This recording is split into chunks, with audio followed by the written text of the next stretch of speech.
le roi Charles III va devoir unir le Commonwealth après la mort d'Élisabeth II. Plusieurs pays ont annoncé vouloir devenir des républiques. Quel souverain pourrait renoncer à l'Australie? Ce sera sûrement l'un des grands défis de son règne.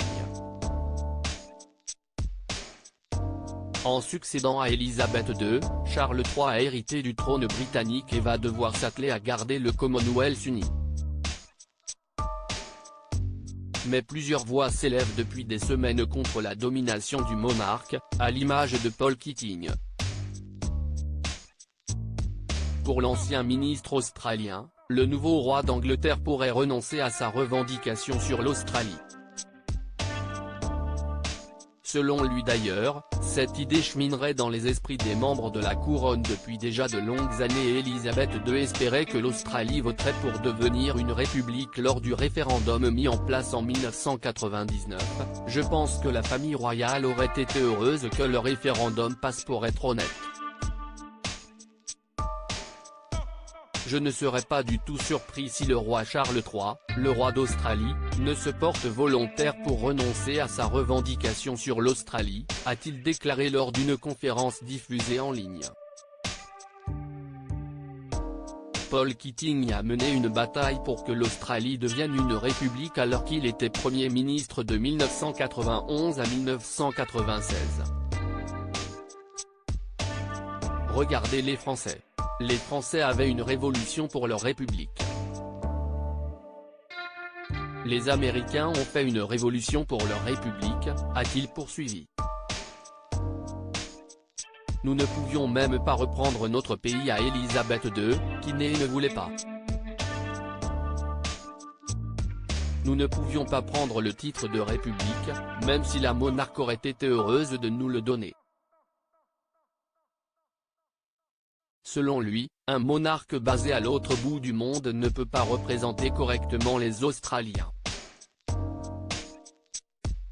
Charles III, roi d'Australie, est une aberration constitutionnelle qui, sain d'esprit, pourrait croire que le monarque de Grande-Bretagne pourrait représenter ici nos aspirations, a-t-il demandé.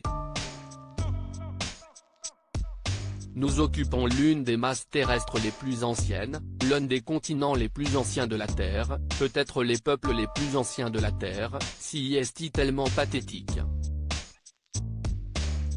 Charles III, roi d'Australie, est une aberration constitutionnelle. L'ex-politique est devenu célèbre au Royaume-Uni lors de la visite d'Élisabeth II en Australie en février 1992. À l'époque, il avait non seulement prononcé un discours républicain devant elle, mais avait aussi enfreint le protocole royal en plaçant son bras autour de la monarque. Après la mort d'Élisabeth II, il lui avait rendu hommage à travers un communiqué.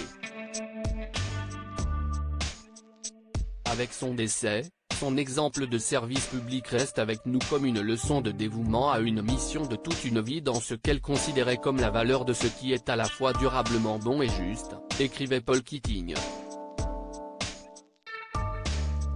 Depuis que Charles III a accédé au trône, plusieurs pays ont annoncé vouloir devenir des républiques. C'est notamment le cas d'Antigua et Barbuda ou de la Jamaïque, qui aspire à suivre les pas de la Barbade, qui a quitté le Commonwealth il y a quelques mois. Avant de monter sur le trône, Charles III avait sillonné le Commonwealth et visité 45 des 56 États membres. En 2013, il affirmait que cette organisation était dans son sang et estimait dans un discours en 2010 qu'elle encourage et célèbre la diversité culturelle.